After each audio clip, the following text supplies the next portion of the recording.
Mukbang mie pedas bon cabai ekstra topping pangsit kriuk. Sama topping telur.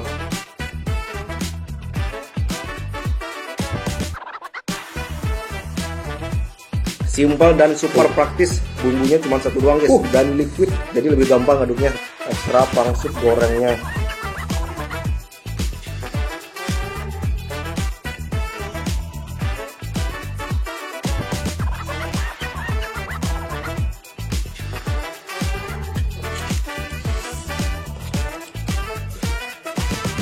Udah pasti pedas, gurih, ada manis-manisnya juga, jadi makin mantep. Pas dikunyah itu ada sensasi kriuk-kriuknya guys dari pangsit gorengnya.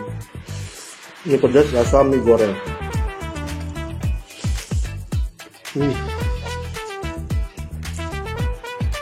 Ini aku rasain berasa lebih pedas dan tekstur mie ini lebih kenyal tuh guys. Nih, lebih kenyal maksimal sih ini. Ini tuh mie yang aku masak, mie bon cabe yang level 15. Mie bon cabe level 15. Ada di Indomaret sama Alfamart guys kalau mau cobain. Tapi kalau kalian doyan pedas, bisa cobain sih. Yang kemasan barunya.